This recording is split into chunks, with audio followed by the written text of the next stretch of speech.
Welcome, everyone. I'm Sandra Bargman. A few years ago, I wrote and performed a solo show called The Edge of Every Day, which was an exploration of the rough edges and contradictions we all face and grapple with. The show hit a nerve, and the relevance of the topic would only grow over time, more than I could have foreseen. So, here we are. Real talk with real people, sharing stories and perspectives that spark provocative invitations to leap out of what's safe, on the edge of every day. Thanks for listening. Hello, everyone. We are live in the Hive. Thank you for joining me on this, the 27th episode of The Edge of Every Day here on TalkRadio.NYC. For those of you who are tuning in for the first time, and for those of you who don't know me yet, I encourage you to check out my bio on TalkRadio.NYC, or you can visit my website, sandrabargman.com, or tune in to any of my previous episodes. In a nutshell, this show is about celebrating triumphs, pushing boundaries, and exploring rough edges. Through conversations and shared stories with friends and colleagues, it's my hope that we can begin to understand our edges. And what I mean by edges is those places where we're fearful, those places where we are resistant to change, those places where paradoxes and contradictions live in our beliefs and our understandings, both about ourselves and the world around us. Those places we don't want to look. Listen, we live in turbulent times, and we are coming to understand that life isn't black or white. It must be an embrace of both. The more we recognize our own edges and get real about them, the more we can help others to do the same. And that, I fully believe, can help to change the world. So thanks again for tuning in. And without further ado, it's time for me to introduce our guest this evening. Lyn-Genet Recitas is a CEO, sports nutritionist, NMT practitioner, holistic health practitioner, and registered yoga teacher. She is the New York Times and international best-selling author of The Plan and the Metabolism Plan, a groundbreaking anti-inflammatory nutritional protocol, which has been published in over 15 countries. In addition, Lyn-Genet has written the Plan Cookbook and the Metabolism Plan Cookbook, filled with her healthful recipes that are nutritionally balanced to support metabolic and hormonal health. She's been featured on Dr. Oz, CBS, NBC, and Fox News, and in Huffington Post, Women's Running, Fitness, Marie Claire, Elle, and Prevention. Lyn-Genet and her staff of doctors and nutritionists have helped hundreds of thousands of men and women reach their best health by finding their chemical responses to food, not counting calories. The plan is an effective way to lose weight, improve health, and reverse the aging process. Most impressive is that many of Lyn-Genet's team colleagues work with her after having their own health issues transformed by her groundbreaking work. Welcome, Lyn-Genet. Thank you so much. I'm so excited to have us chat with your folks. Yes, thank you so much for coming on. It's wonderful to have you. Oh, my goodness. Well, in full disclosure, Lyn-Genet and I were supposed to have a conversation on Valentine's Day. The edges, I thought Valentine's Day was a fantastic day to explore our edges of self-care and self-love and nutrition and health. But unfortunately, we had to reschedule due to some technical issues. But on that episode, I was ready. I had my white wine. I had my chocolate-covered strawberries because I'm a fan of Lyn-Genet's work. I know that those are reactive and inflammatory foods. But today is May 9th, and we have plenty of things to celebrate this May 9th. Yesterday was Mama's Day. Happy Mama's Day. This Friday, May 13th, International Hummus Day. Chickpeas are integral in the plan. And it's also National Apple Pie Day, Lyn-Genet. This Thursday is National Fibromyalgia Awareness Day, an autoimmune disease. And Lyn-Genet will get into how her plan works in solving those issues. And it's also Nutty Fudge Day. Yes, International Nutty Fudge Day. So I have my chocolate-covered nuts in celebration today. Wednesday, May 11th is National Twilight Zone Day and National Eat What You Want Day. Can we have that every day, Lyn-Genet? Tomorrow, May 10th, is National Shrimp Day. And today is, in perfect alignment with our health and our understanding of self-care, is National Women's Checkup Day, and it's also National Moscato Day. So cheers, my friend. Cheers. Thank you for coming on with my very inflammatory wine, right? I'm not going to rain on your parade as long as you don't have it every day. We're okay. I love what you said in your book. Happiness offsets inflammation when you were talking about wine. And I said, I like that. Happiness does offset it. You have to have the balance of both. So, Lyn-Genet, you have studied nutritional therapy, holistic medicine, homeopathy, herbology, yoga, shiatsu, and NMT. What is NMT? NMT is neuromuscular therapy. I used to run, so I just want to take some notes because we're going to be touching on a lot of stuff and I want to make sure that I don't miss out on it. So we're going to talk about happiness and inflammation. Lovely. All right, but let's go into NMT. So I used to run physical therapy clinics. I have found this to be really helpful in my PT clinics. And we would see 10,000 people a year. What I did was I created a yoga protocol because traditional physical therapy just keeps you from being broken. But once you feel better, you stop doing the physical therapy exercises. But if you're doing yoga and stuff, that's fun. You keep doing it. When I opened up my holistic health center in 2007, I found that integrating physical health and mental health, emotional health, really helps provide people the best results. So while I don't work as an NMT anymore, I help all of our clients that come to our clinic find the right type of manual therapy that works best for them. And what winds up happening is the autoimmune disease, the chronic pain, the migraines, all of that dissipates because we're reducing inflammation and we're also bringing in physical therapists that do manual therapy. Oh, it's fantastic. So necessary, the body, mind, and spirit connection, that model. So you got your start in nutrition over 30 years ago. And at this point, it's 40 years. I love it. Yeah, right. Tick tock. So what was the spark or the discovery that led to your groundbreaking work with inflammation? Was inflammation always your focus? And before you launch into that, I do want you to elaborate on what inflammation is, period. We understand that it's active, its primary function. In its primary function, it's active healing. What is that in terms of chronic inflammation for people who don't? Okay, so you definitely laid the groundwork for me. If you cut your finger or you scrape your knee, the inflammatory process is going to help your body heal more quickly. And that takes a good reserve of energy, but it's a short-term duration, and so you're okay. Your body rushes to deal with the injury, then it goes back to doing what it wants to do, which is repair your heart, your liver, your lung, your whatever needs to be repaired in you.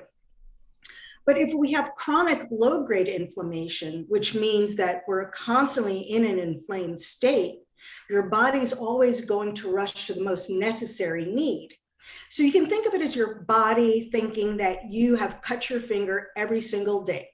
And what it does is it rallies all of its defenses to heal that cut finger instead of repairing your heart, your liver, your lung, right? So chronic low-grade inflammation is the basis for every disease, obesity, and premature aging. Yeah. Obviously, our goal is to lower that inflammation because an inflammatory process, let's say you have those strawberries or the Moscato, that inflammatory process can last for 72 hours over the age of 40.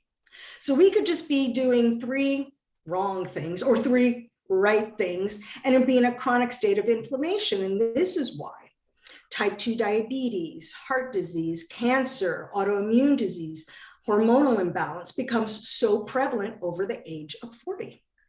Interesting. So how just to circle back, how was inflammation, when did you discover that you really wanted to focus in on inflammation? Was it always a part of your nutritional work?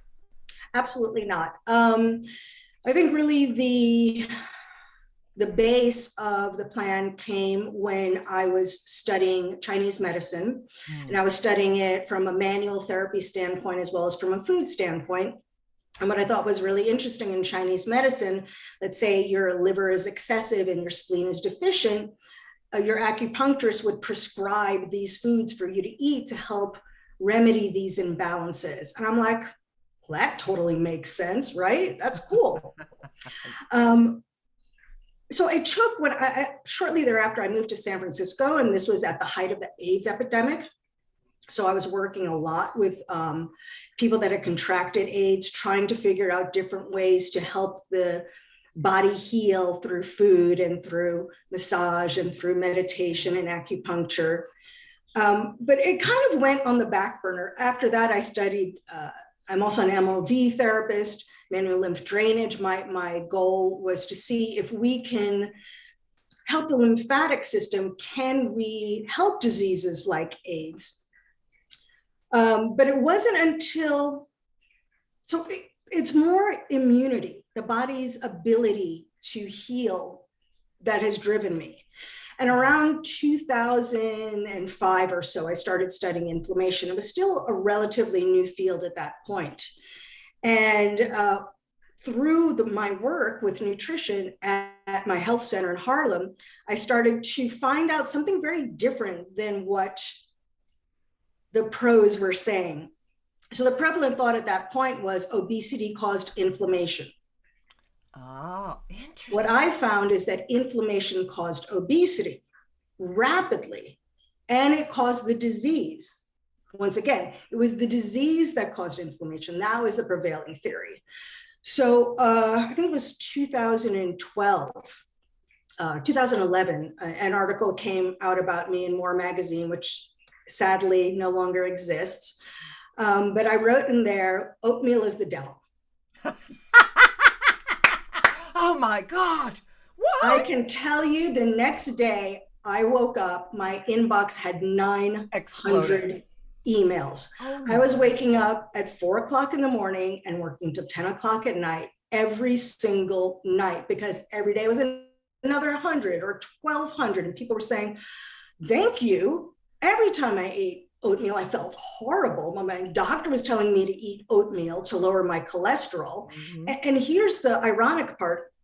If oatmeal makes you feel horrible, it's raising inflammation and it's raising your cholesterol, right? So I was lucky enough to have treated a wonderful woman who had chronic migraines and hormonal disorders. And I'm like, Maggie, please be my assistant. And rapidly I hired a couple of nutritionists and naturopathic doctors. I mean, we had a year waiting list, and people were like, I will wait a year.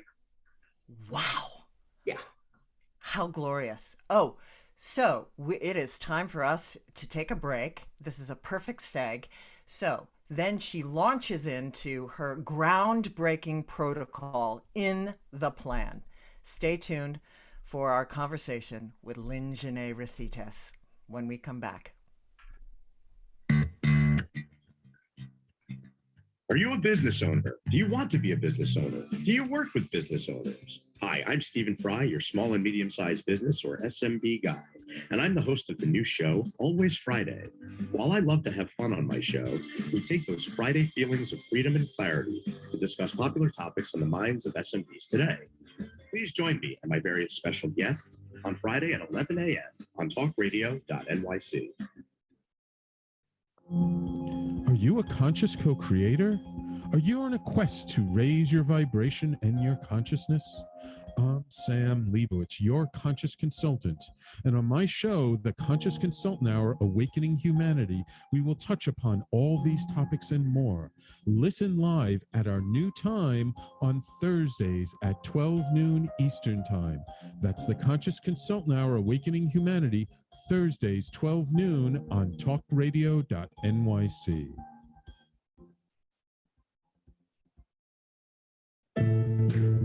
Are you on edge? Hey, we live in challenging, edgy times, so let's lean in. I'm Sandra Bargman, the host of The Edge of Every Day, which airs each Monday at 7 p.m. Eastern Time on TalkRadio.NYC. Tune in live with me and my friends and colleagues as we share stories and perspectives about pushing boundaries and exploring our rough edges. That's The Edge of Every Day on Mondays at 7 p.m. Eastern Time on TalkRadio.NYC. You're listening to Talk Radio NYC. Uplift, educate, empower.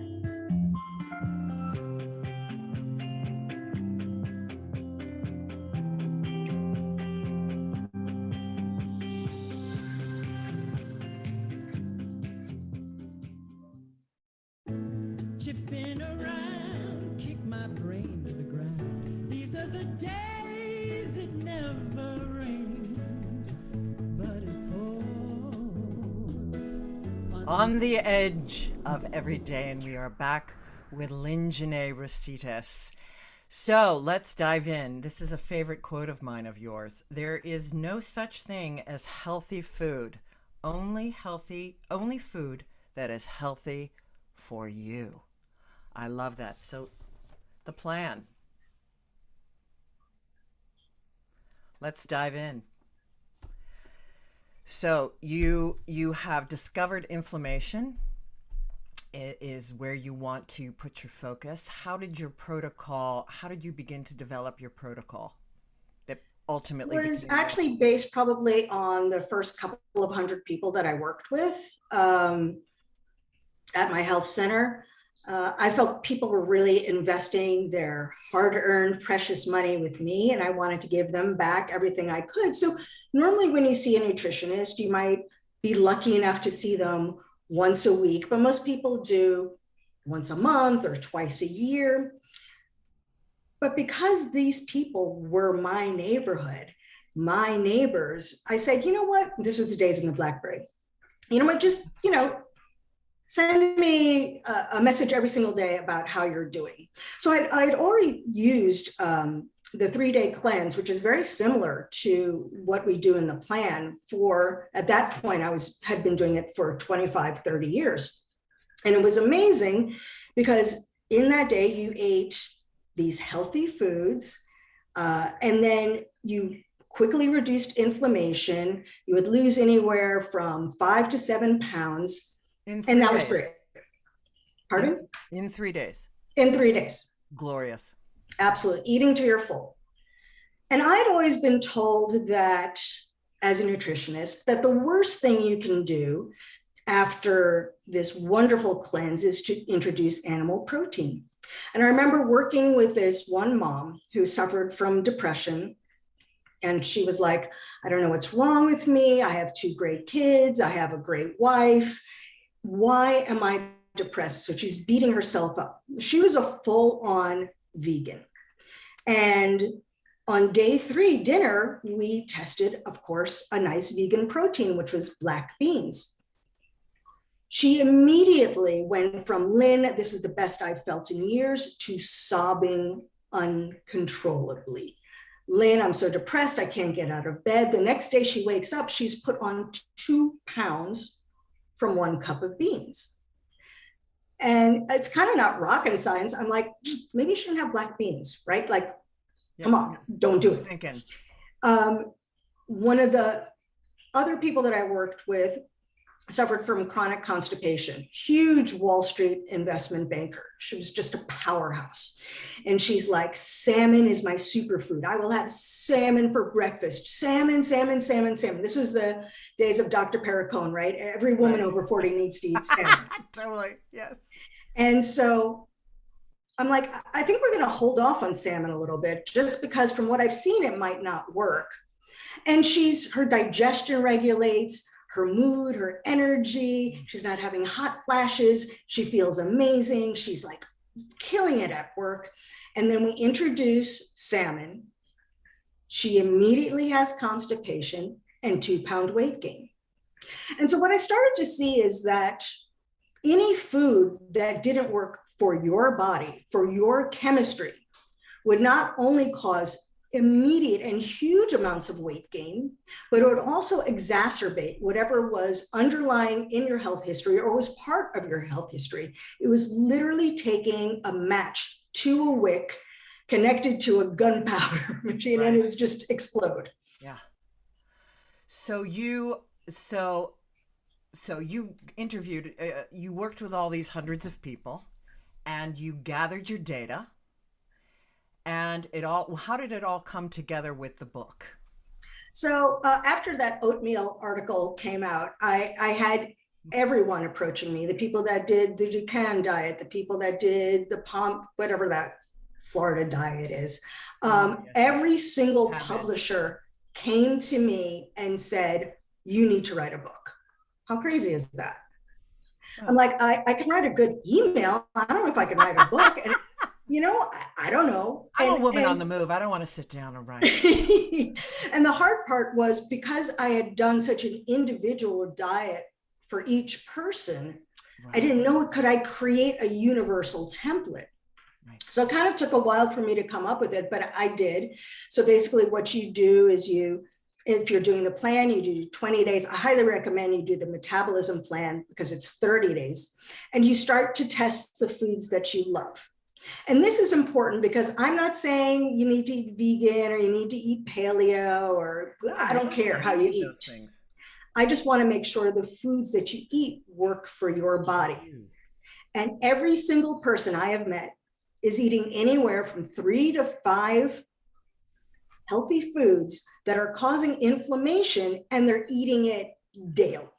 Yeah, absolutely. Well, I was talking with a friend today and excited to interview with you. And I said, I can let the salmon go. I don't need to ever have salmon again. I want to be the person that eats French fries and is fine and lose weight. I want to be that person, not the salmon person.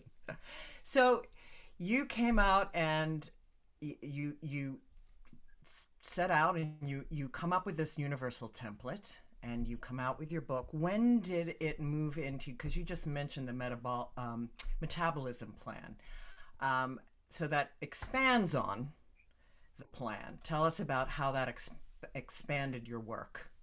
Okay, so when I had the plan published, it was still talking about inflammation and gut function. People thought I was a witch doctor. I'm sure, because you were ahead of the curve. It's now a big buzzword, and we're going to get into gut function, but you ushered it in. Exactly. So, and also bio-individual diets didn't really become a buzzword until I think 2014 or 2015. So yes, I laid the groundwork, and I felt I was already driving this publishing company crazy. I mean, it's the second largest publishing company in the world, and they really took a chance on me. So I had to rein myself in every single day from things I really wanted to say, right? Everybody has a thyroid. You need to nourish your thyroid if you want to nourish your metabolism. There's much more than just finding the foods that affect your overall immune system and your gut function and your health. There's the varying stimuli. It's the stress, it's the exercise, it's the sleep. It's monitoring your thyroid and seeing what stresses you out. And then once you assess your individual response to these varying stimuli, I give you a toolkit so that you know how to fix it. So you don't let the stress deplete your immune system. So in the last segment, when you mentioned happiness and inflammation. Mm. It's very important because when you are happy, you might still be stressed out, but that stress isn't overtaking you. When we have heightened levels of cortisol, what winds up happening is that we skew our hormones, we trash our thyroid, Just for people and we're putting on weight. cortisol. Let's back up just for a second. People who may not know what cortisol is, talk to us about that. So cortisol is your stress hormone. And this is really interesting because your body can actually not have a lot of hormones floating around and you can be okay. So women that have had total hysterectomies, they can still function. They might not feel great all the time, but they can still function. Your body cannot survive without cortisol. And when we think of cortisol or stress hormone, we think of it as a negative fashion. Mm-hmm. Cortisol is what wakes you up out of bed. Cortisol is the feeling that you feel when you fall in love or you're going for a good run. Cortisol can be an incredibly wonderful thing in your life. But when we have heightened levels of cortisol, just like when we have heightened levels of inflammation, we start to see that there are issues. And heightened levels of cortisol are a mess. So when people say stress kills you and stress is making you fat, it's not a buzzword. It's actually true. The good news is you can fix it. I can't change the stress in your life, but I can help you mitigate the physiological response of stress. And the next day, hopefully it's better. Right, through nutrition, in addition to all, meditation and the correct. So cortisol, for women who are in menopause, this ties in with the working out. Cortisol, if you're over, I've learned, because I went into menopause during COVID, talk about a perfect storm, working out too much can create excess cortisol that gets in the way, that is stressful to the body. Right. So yes, when you work out too intensely, you do raise levels of cortisol, which you don't want to do because you're not working out to gain weight. But more importantly than the weight, of course, is your overall health.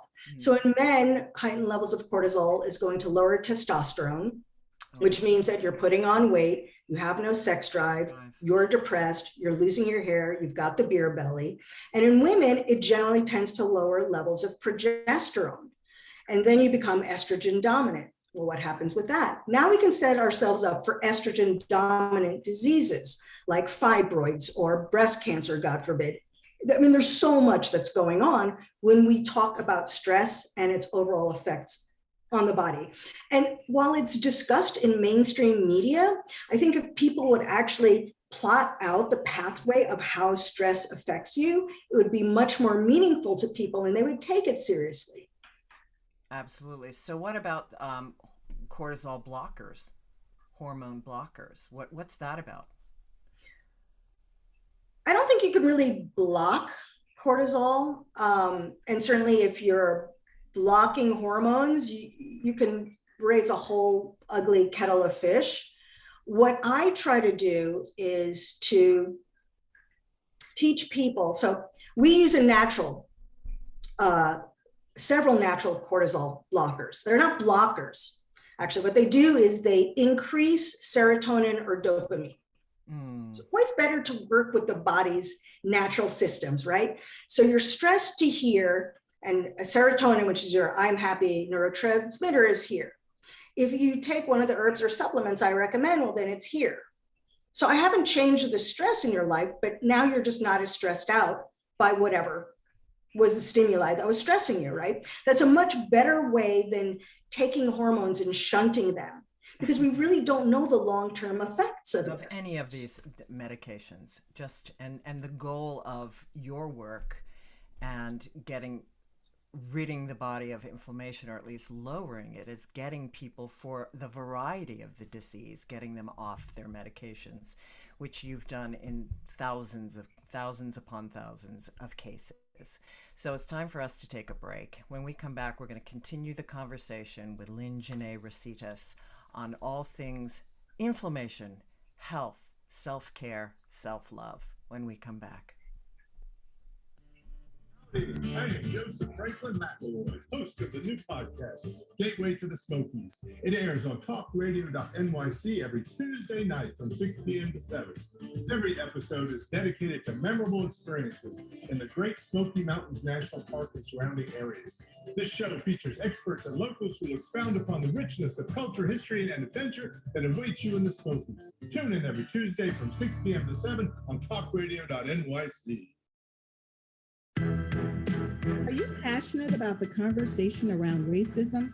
Hi, I'm Reverend Dr. TLC, host of the Dismantle Racism Show, which airs every Thursday at 11 a.m. Eastern on TalkRadio.NYC. Join me and my amazing guests as we discuss ways to uncover, dismantle, and eradicate racism. That's Thursdays at 11 o'clock a.m. on TalkRadio.NYC. Are you a small business trying to navigate the COVID-19 related employment laws? Hello, I'm Eric Sauver, employment law business law attorney and host of the new radio show, Employment Law Today. On my show, we'll have guests to discuss the common employment law challenges business owners are facing during these trying times. Tune in on Tuesday evenings from 5 p.m. to 6 p.m. Eastern Time on TalkRadio.NYC. You're listening to Talk Radio NYC at www.talkradio.nyc, now broadcasting 24 hours a day.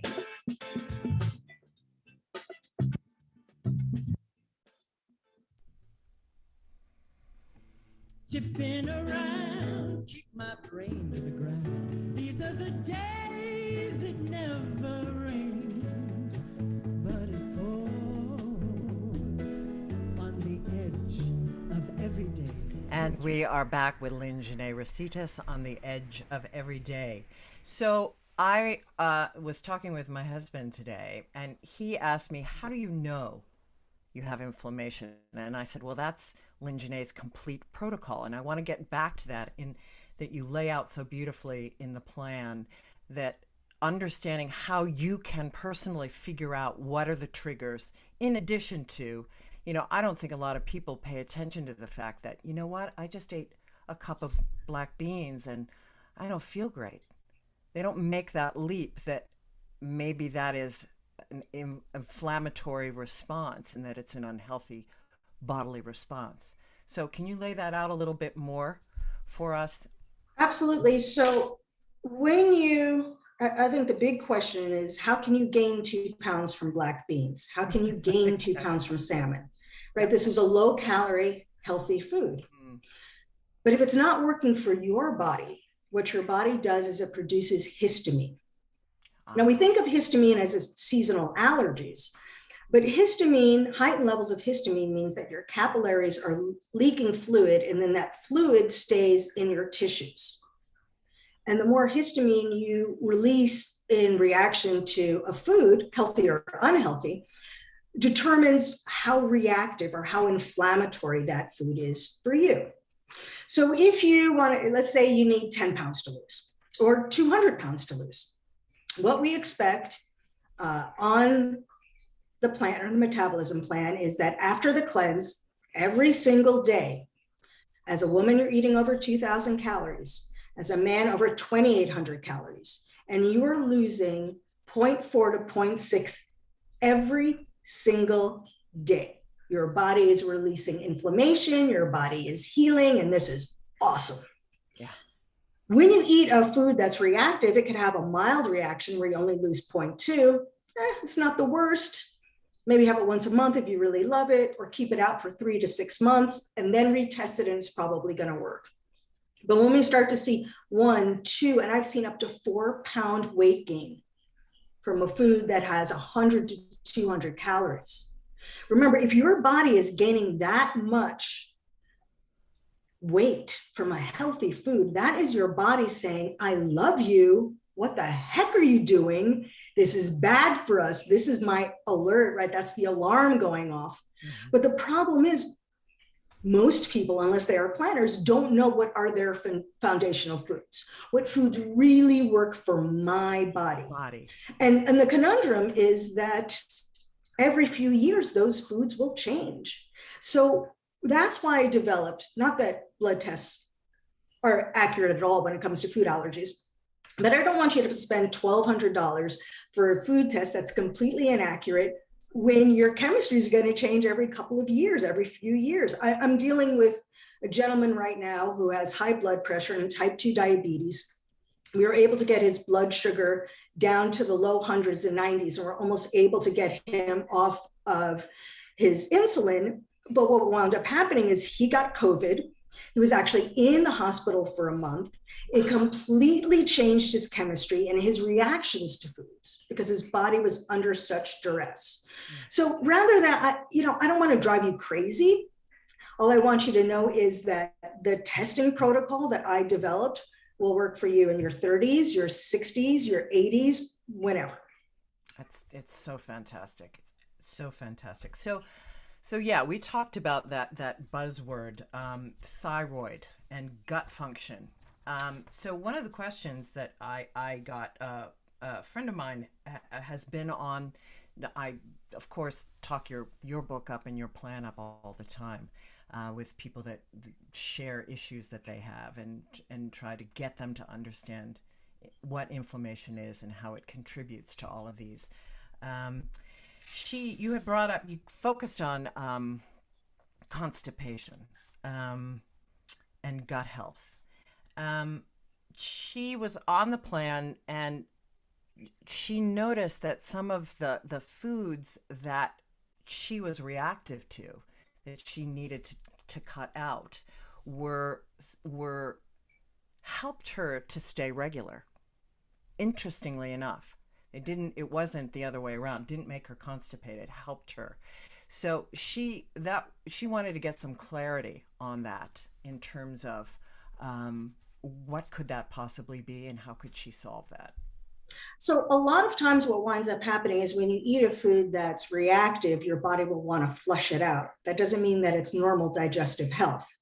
So if she were my client, I would start to ask more questions. When did you have it?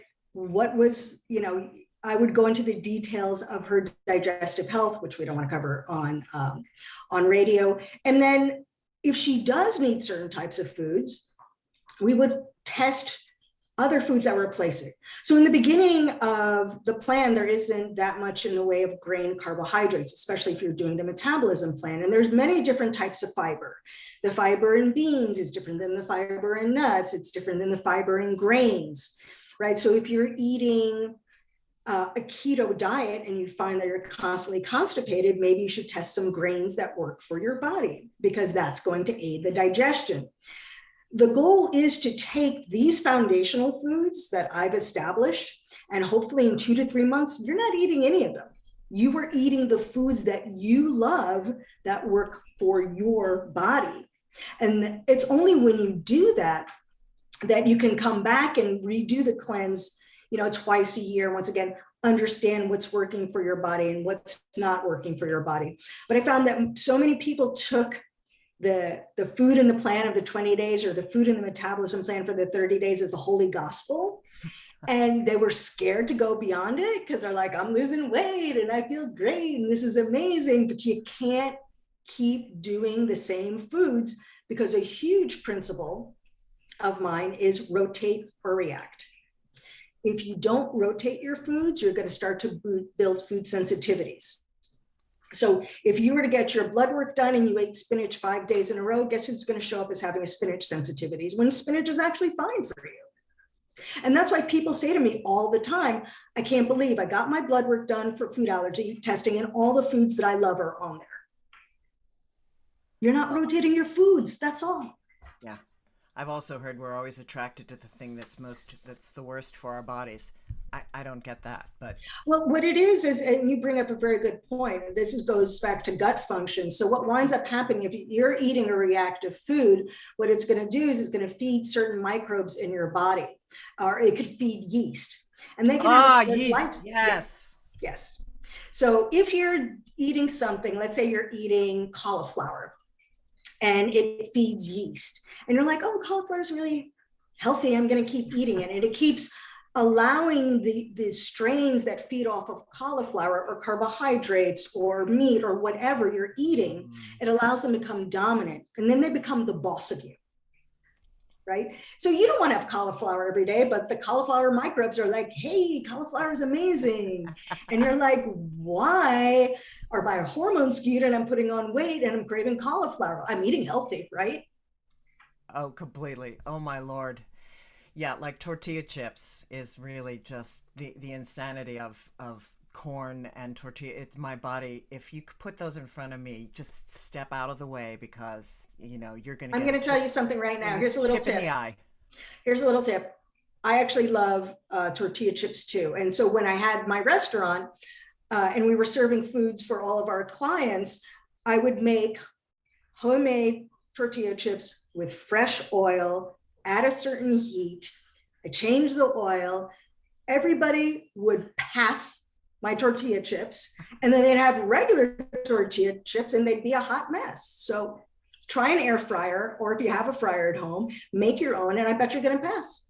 I love it. Well, this brings up also another grain, the multi-grain thing. What I loved in your book about, the whole bread thing, and I'm gluten-free and I can have bread and I can have those carbs. And I mean, the insanity around bread, that we, I have friends who refuse, they will not eat any bread because they say that they're gluten intolerant, which I'm not certain is the case, and that they don't want the carbs. Talk to us about, and I know that there's a lot to unpack in there with the multi-grain and the breads and such, but talk to us about fiber and bread. Okay, first of all, we need to, I think, start with the simple concept where is bread bad? And I would find that for 80% of the population, they can eat bread. That gentleman I was talking to you about, the type 2 diabetic who they said never ate bread, he eats bread and he eats pasta and his blood sugar drops. Excellent. It drops. Yeah. Okay, so 80% of the people can eat bread. If you have an autoimmune disease, it's not quite as high. It might be closer to 50% can still have gluten. But when we're talking to New Yorkers, of course, we're assuming a bagel is bread and an English muffin is bread and pizza is bread. And what winds up happening is that these flours have more gluten, and gluten is tougher to digest. But also, if you eat bread every day, who do you think is going to build up a gluten sensitivity? You, just the same way you would build up a sensitivity to cauliflower or spinach. Yeah. So when my son had a wheat sensitivity, and it was really bad, I took him off all gluten for a year. And the first thing I introduced was 00 flour from Caputo's from Italy. You can order it on Amazon or go to any Italian specialty store and they'll have it. What is that name again? Caputo's 00 flour. Do you know how people say all the time, oh, I went to Italy and I was having pizza and pasta and I lost weight and I came to America and I was gaining weight? It's our flour. It's not that flour is bad. It's our flour, right? So that's where we start, just with the initial entry level of gluten.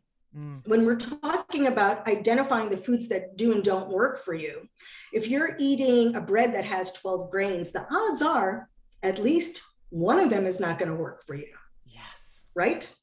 More likely 2 to 3. So you're eating that healthy bread and you feel crappy and you're like, bread sucks. It doesn't suck. You just haven't found the grains that work for your body. Then when we're talking about gluten-free products, and actually on my Instagram page, Lyn-Genet's Kitchen, not all, but so many of my recipes are gluten-free and protein-rich. Not that gluten is bad, but I want to show people that the gluten flours, the worst.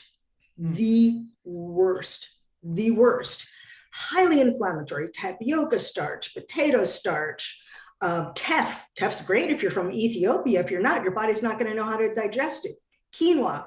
If you're native to the Andes, your body's going to do great. If you're an American and you're having quinoa, you're going to have a hugely inflammatory response. So for the gluten-free stuff, stick with the clean stuff. Stick with the almond flour. Stick with the coconut flour. Stick with one grain, right? That's always my thing. Keep it clean, keep it simple. You can easily identify if something's working or it's not. Perfect. Keep it simple. That's a perfect time for us to take a break. And when we come back with Lyn-Genet, we will continue our discussion and we'll find out what's up next for her. Stay tuned on the Edge of Every Day. Hey everybody, it's Tommy D, the nonprofit sector connector, coming at you from my attic.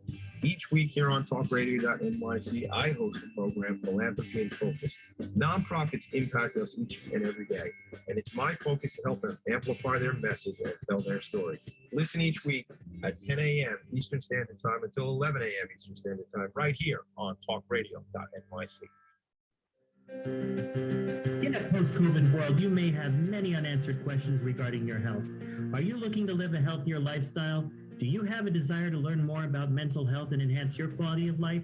Or do you just want to participate in self-understanding and awareness? I'm Frank R. Harrison, host of Frank About Health, and each Thursday, I will tackle these questions and work to enlighten you. Tune in every Thursday at 5 p.m. on TalkRadio.NYC, and I will be frank about health to advocate for all of us.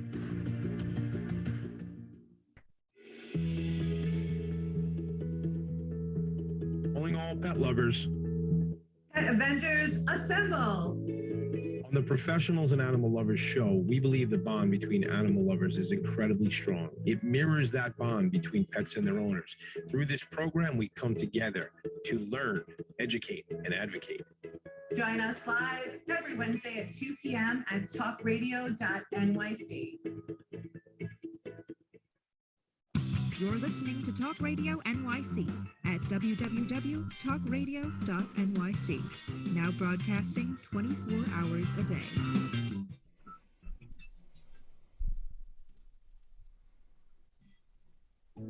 Chipping around, kick my brain to the ground. These are the days it never rained, but it pours on the edge of every day. And we are back with Lyn-Genet Recitas. You can find Lyn-Genet online at Lyn-Genet.com. You can find where to purchase her books, all kinds of information, recipes, you name it, it's on there. And she's very ubiquitous on social media.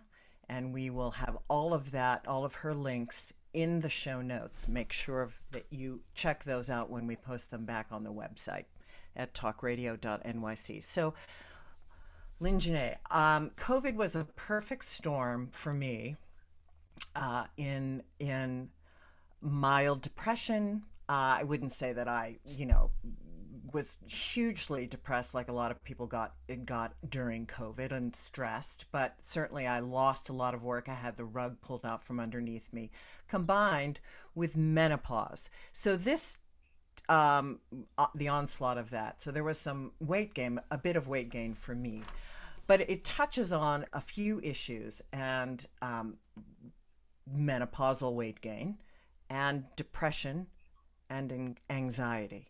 And I don't know where I heard this. I listened to something that you were speaking on, and you talked about you have potentially an upcoming book that might be dealing with or information on anxiety. Is that on your next list of things that you're creating?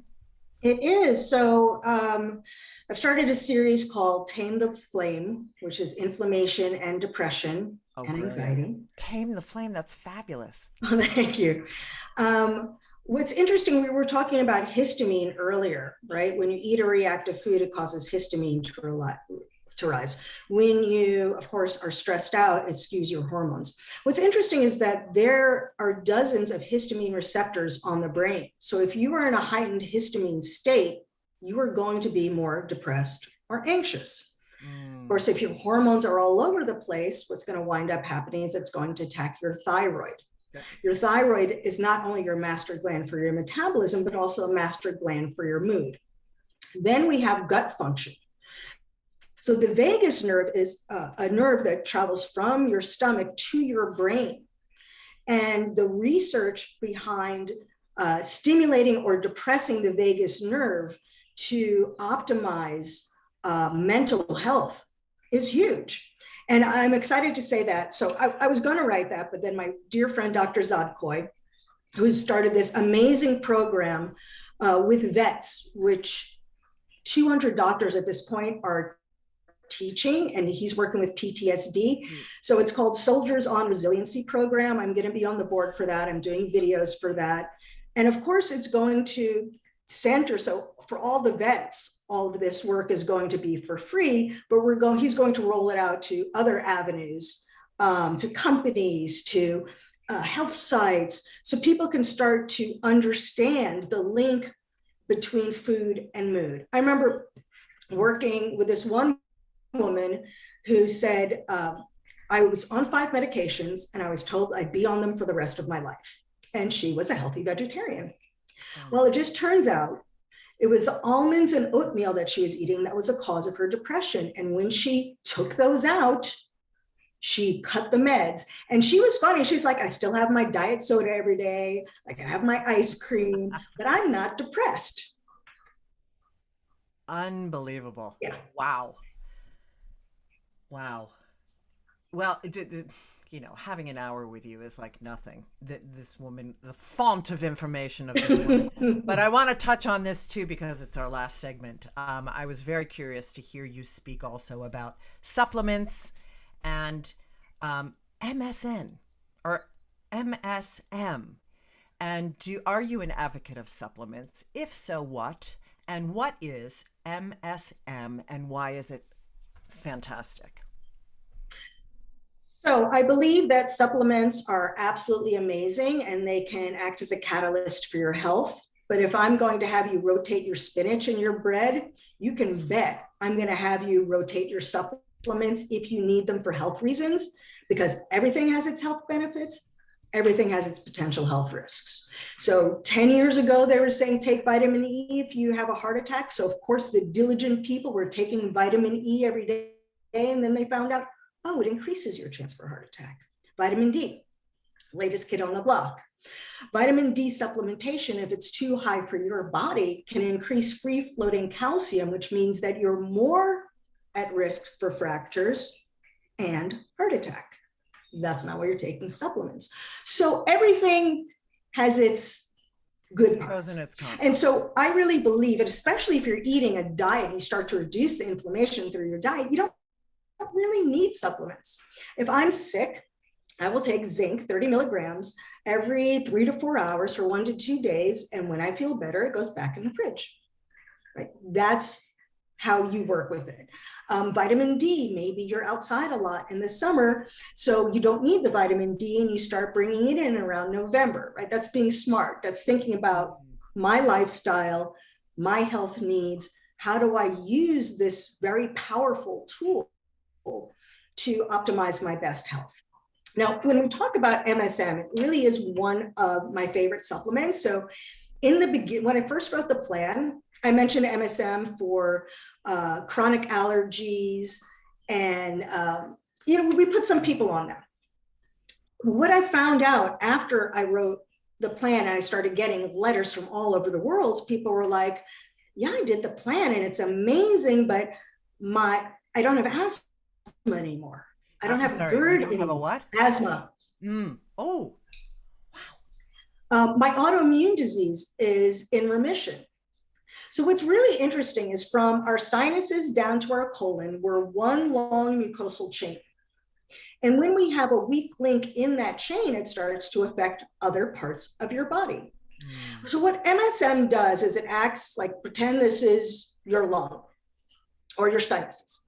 What MSM does is it acts as a barrier, as a shield. And what it does is it allows the mucosa to heal. So let's go back to that example of I skinned my knee, and you keep skinning your knee's not going to heal, right? If you're eating the strawberries and you think the strawberries are great, what it's going to do is it's going to erode away in that mucosa. So now your mucosa is your skinned knee. So what you do is you do the plan. You're like, oh, strawberries suck. You take the MSM. The MSM acts as a shield to all pathogens for your body, whether it's bacteria or It's reactive foods, and it allows the mucosa to heal. So basically, it's putting a Band-Aid on your mucosa, and that's why I love it. So people were saying, how could people, I've been on asthma meds my entire life, and I'm off them. I've had acid reflux, and the autoimmune disease thing is huge because, as many of your listeners may know, one of the major bases for autoimmune disease is disrupted gut function. Oh my! Well, can you elaborate a bit on gut function and probiotics and prebiotics and healing? Oh my Lord! Okay, so oh wait, probiotics taken on a daily basis, the worst thing you can do. Don't do it. Do not do it. Okay. So what we want for a really healthy gut is gut diversity. Yeah. And if you are a smart person and you're taking something with 10 strains, you're like, yay, me, it's got 50 billion cells and I rule. But what if you are taking acidophilus, and acidophilus is already a dominant strain in your gut? What you're doing is you're imbalancing your gut so that acidophilus is the boss of you, and that can lessen gut diversity, right? So what we say is when you test those strawberries and they don't work for you, take MSM, take a probiotic for that day, and then put it back in the fridge. Yeah. Prebiotics are an absolute mess.